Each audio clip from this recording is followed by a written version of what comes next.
to 93.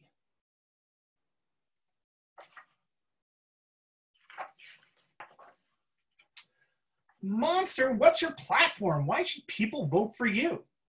Summer should be longer, and a fix is overdue. He grabbed a soapbox, went to town, and talked about the seasons, how summer should be twice as long, and listed several reasons. Yeah, there's some good reasons on there. Ice cream, roller skates. Monster's oratory skills were filled with monster flair, but no one stopped to listen, and the people left the square. Monster, maybe summer isn't what the voters need. Perhaps a change of issues if you're going to succeed.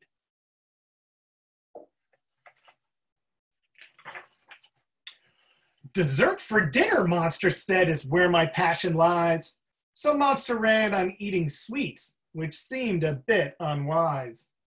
A chocolate cake on every plate, a pie in every pot.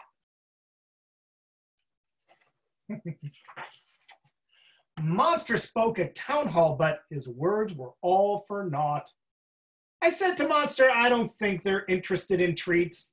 You'll need a different issue to get voters in these seats.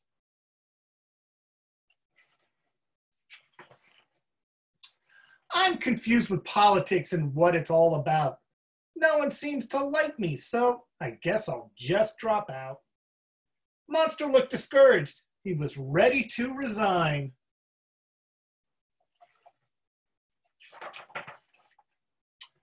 But he became inspired when he saw a closing sign. The library is closing. That's a crime that can't take place. To fail in education is a national disgrace.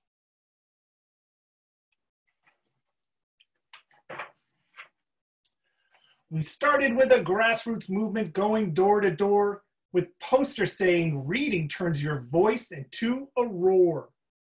Protecting schools and learning tools was Monster's major mission, and in debates from state to state, he crushed the opposition.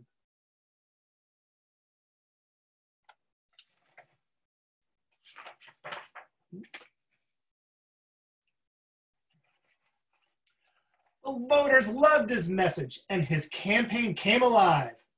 It is until they realized that he wasn't 35. Monster, you're not old enough to be the president. The law is the law. We have to stop. There is no argument. So there you go. You got to be 35 to run for president. It's not about me winning, but the message I convey. A fight for education I hope never goes away. Monster was persistent, and his message kept on growing.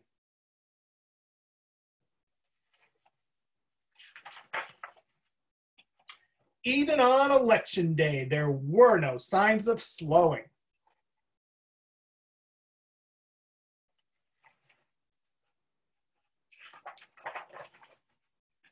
Monster made a difference, though he was too young to run, and Monster's roar in politics had only just begun.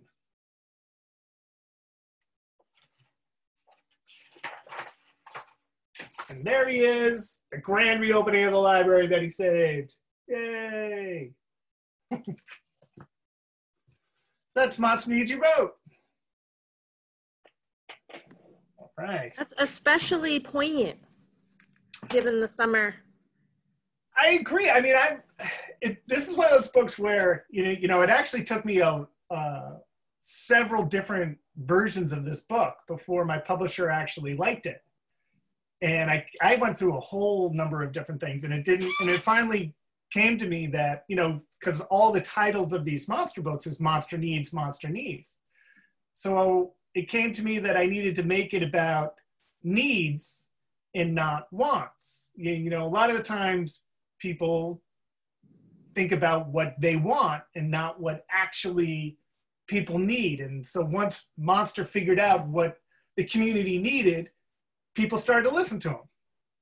So, I don't know, I kind of like that message. I love that message.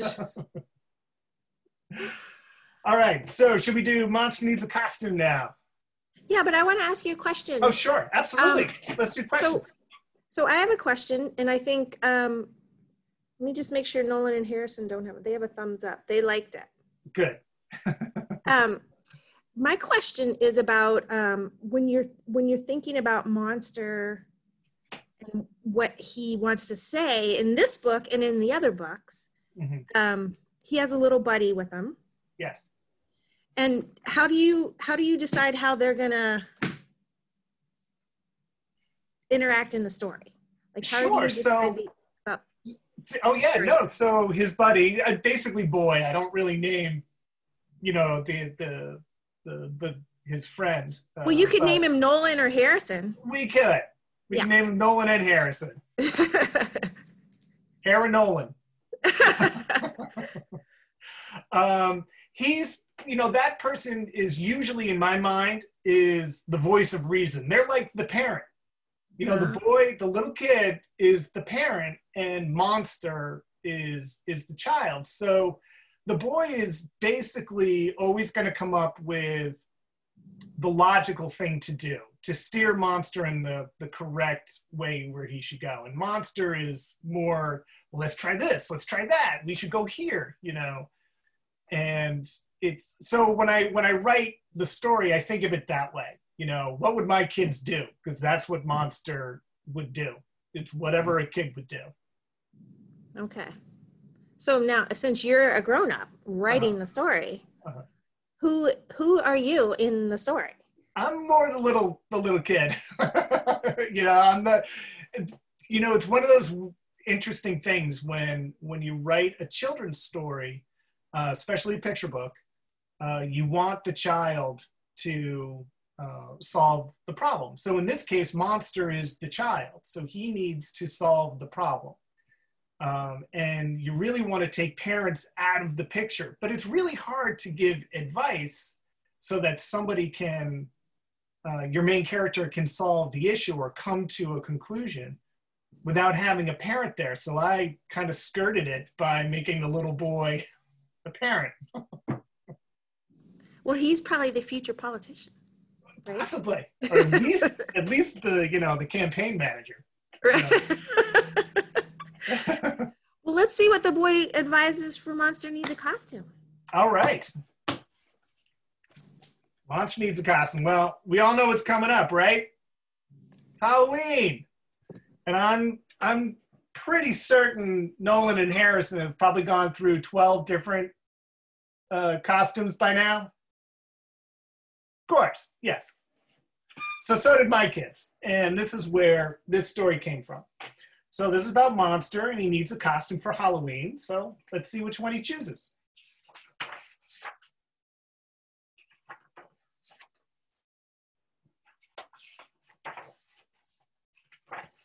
All right. Monster needs a costume for his favorite time of year. It's nearly Halloween, he roared. The day is almost here.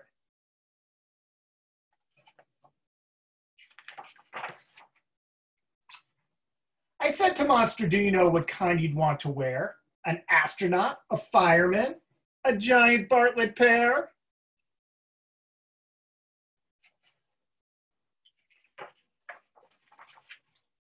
He shook his head. I want to be a cowboy from the West, and roped some desperados with a star upon my chest.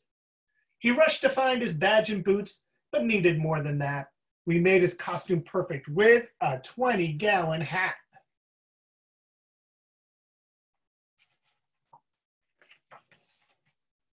Monster was excited, so he wore it every day. I like that, even in the bathtub.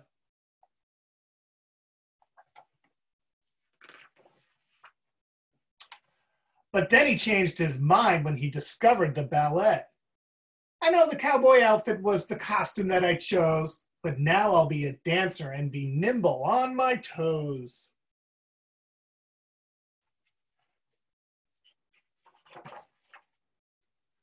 Monster put a tutu on and danced around the kitchen. Pirouette, plie, tendu, and back to first position.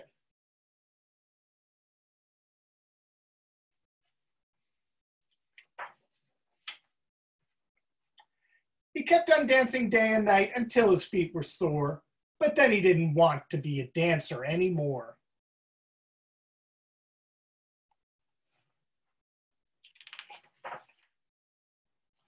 Monster took his tutu off and placed it in the drawer.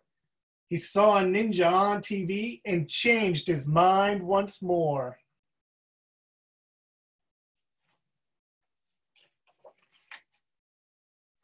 Now I'll be a ninja who is stealthy in the night, the sneaky kind that wears a mask and disappears from sight.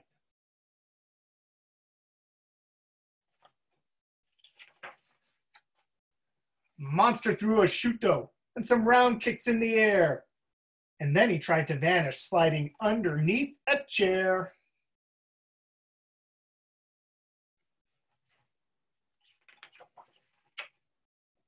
Like a ninja, he was quiet and pretended to be small, but spotting him was easy since he's nearly 9 feet tall. Monster got discouraged and he turned into a grouch. He tossed the ninja costume and he sunk into the couch.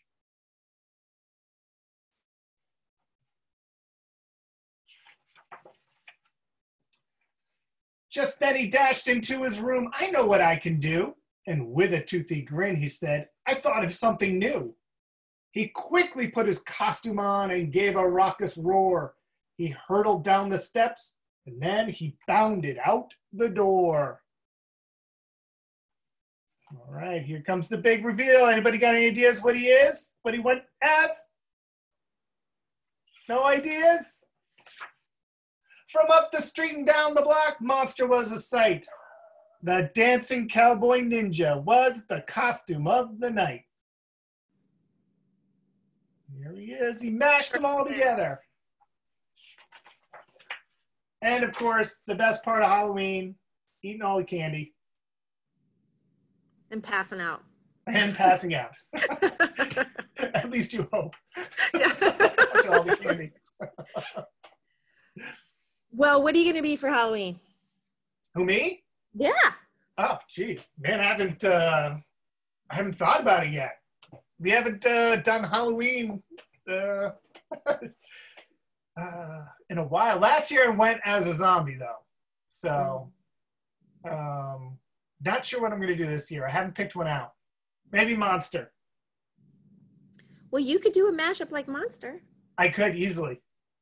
So when you worked, did you work with Wendy, the illustrator, to decide on the illustrations, or did she do it after you wrote and then presented and you were surprised amazingly by her work?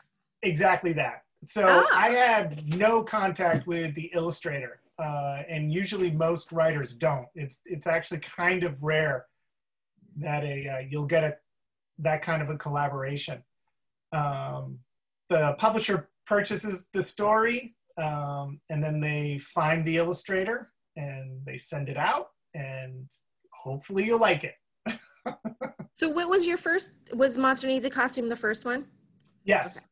Okay. Surprisingly though, that's not what sold the series. So I wrote, the very first monster story that I wrote was Monster Needs a Haircut. Okay. And the publisher loved it and said, do you want to write more of those? You know, we'll put this one out and we'll keep going, do it as a series. And so I started writing others at the time. And I had others in my head. I just had to get them on paper. And then we found out that This Monster Needs a Haircut came out the year that they bought that story. It just came out. And so they're like, we're not going to compete with that. So what else do you have? And so that's where Monster Needs a Costume came out. That's weird. That is weird synchronicity because that happens a lot. Oh yeah. In fact, 2 came out. It was This Monster Needs a Haircut and then The Monster Barbershop or something like that. Yeah. And they both came out, they all came out at the same time. I'm like, are you kidding me? Like that's amazing. Well, it even happened this season there was a couple of books about an alphabet, and at the end they spell out the word LOVE. Okay.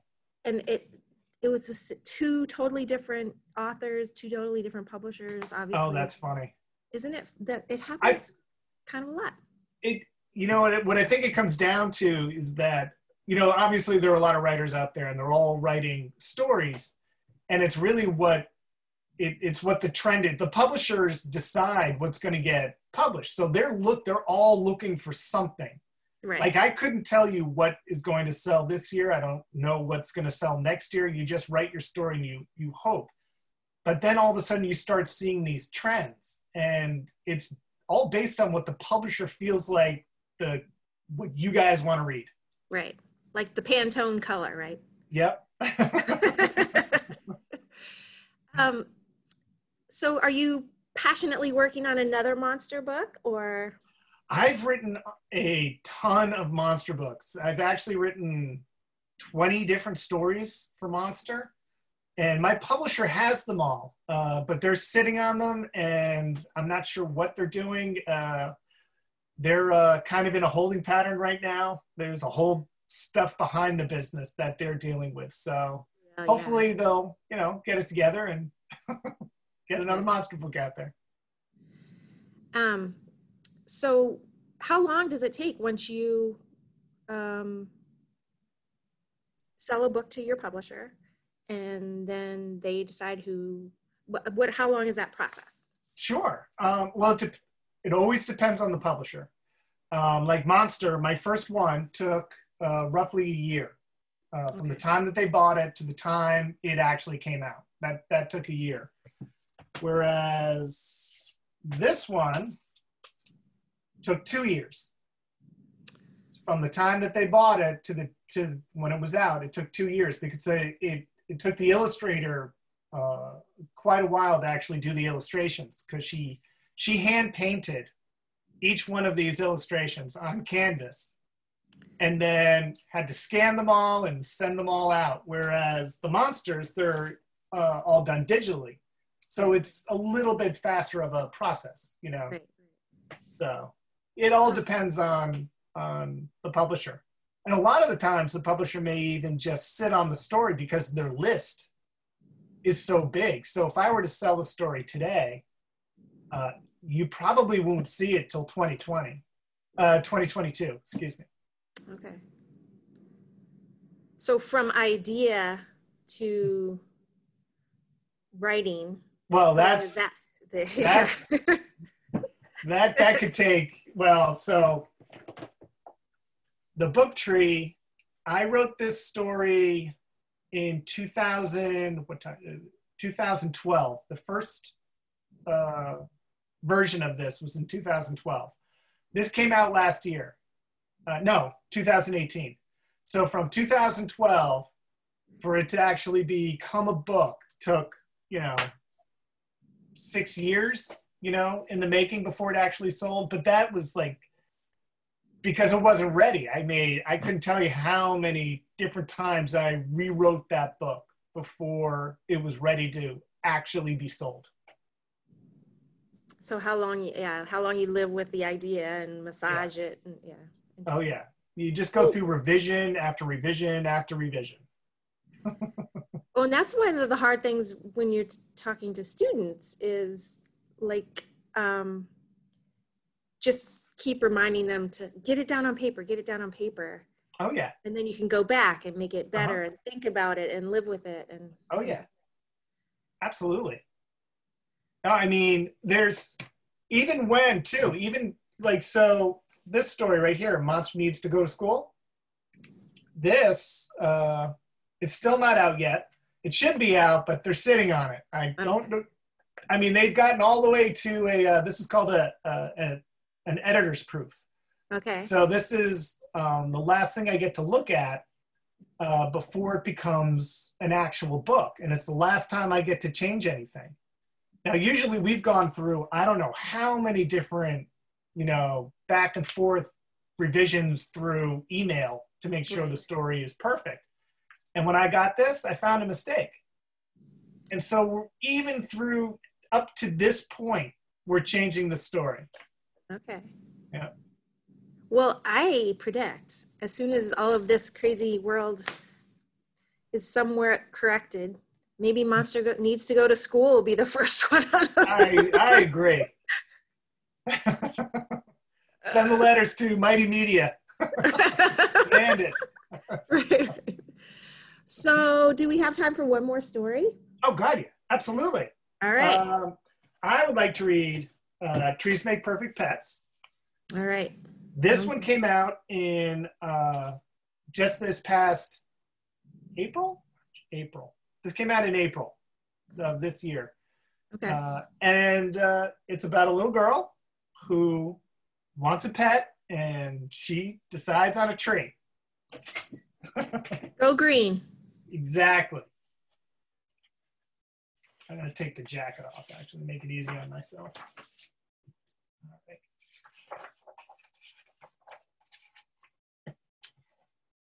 All right. Trees make perfect pets. Birthdays are the best day for wishes. And on this birthday, Abigail wished for a pet.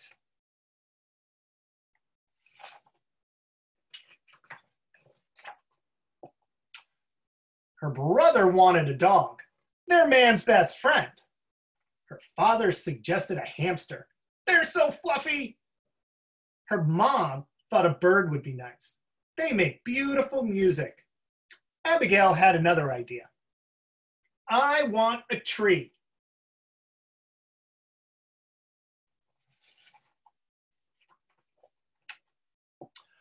A what? They all gasped. A tree. They're the greatest pets in the world. But a tree isn't a pet, her mom argued. Of course it is, Abigail said. It's quiet, easy to take care of, and can you name another pet that actually helps you breathe? Her family was stumped. Abigail ran to the car. Let's go adopt a tree.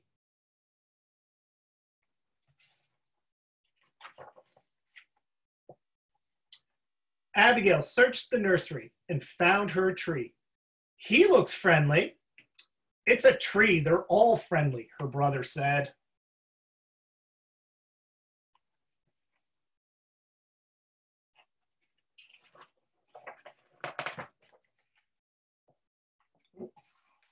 I almost forgot the last thing. I'm sorry. I'll name you Fido. You and I are going to be best friends. So, got to give the name of the tree. Abigail and Fido were always together. Shouldn't trees sleep outside, her father asked. Fido would be lonely without me.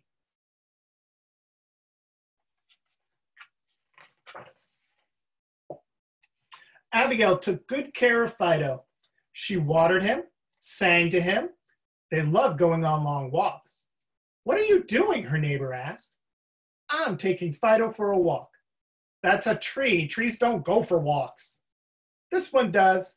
He's my pet.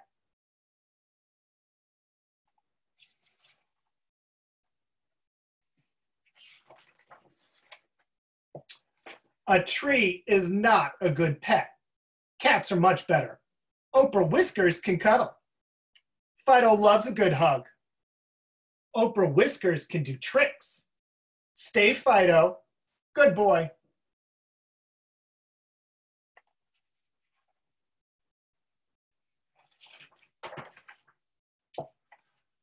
Oprah Whiskers keeps me warm at night. Fido keeps me cool during the day. Have it your way, her neighbor said. But a tree isn't a real pet.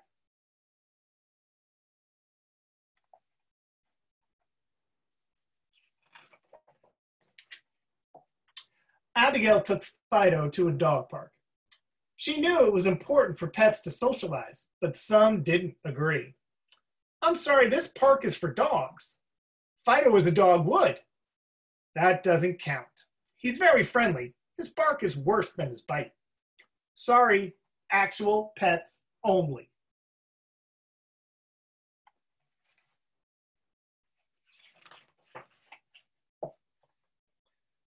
Abigail didn't care what other people thought of Fido. She didn't mind that Fido couldn't go where other pets could. She didn't mind that Fido was only good for fetching kites, but didn't like giving them back. She didn't mind that sometimes he had accidents. None of that mattered because Fido was her pet.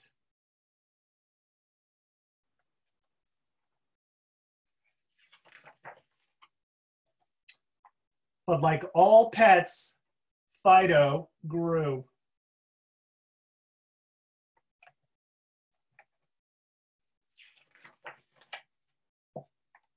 Walks became more difficult. Fido was a tight fit in her room at night, and the breakfast table became crowded. There are leaves in my cereal again. Honey, Fido's too big to live in the house. He needs a permanent home, her mom said. But Fido is my friend. Where would he live? Outside. A tree belongs in the ground, her dad said.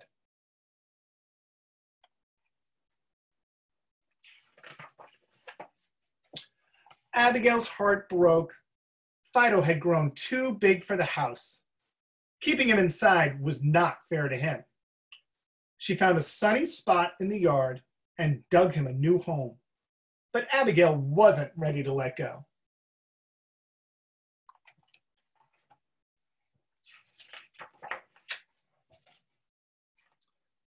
Worried that Fido felt scared and alone, Abigail kept him company under the stars.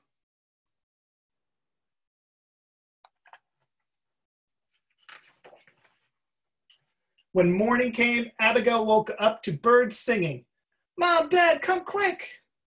Her family rushed outside to see what the commotion was. Fido made new friends.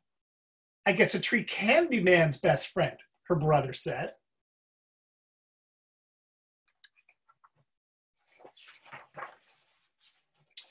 Abigail hugged Fido. A tree is everybody's best friend. And that's it. That's trees make perfect pets. They really do. They do. They really do. Yay. I love that.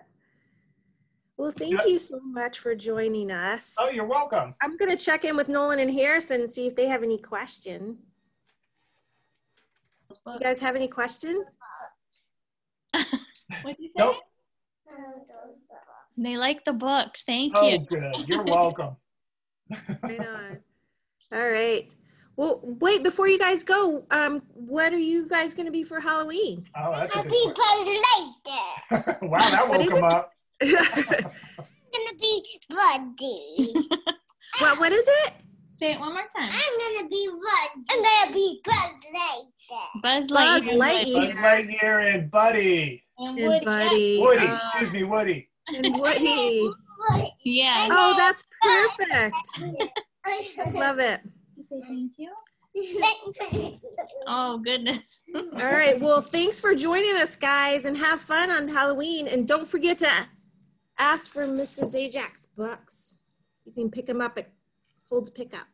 All right. We have them at the library. Thank you for coming. Oh, you're welcome. Joining us. We had so much My fun. pleasure. I love reading my books. I'll do this anytime. That's awesome. So I will send you the recorded link, and Awesome. please make sure you share it out. You got it. Will do. Yeah, right on. Well, thanks. Bye, All right. guys. Thank Bye, you. everybody. Bye. Thanks for Thank joining you. us. Bye. Have a great day. You too. Bye. Thanks again. Bye, guys.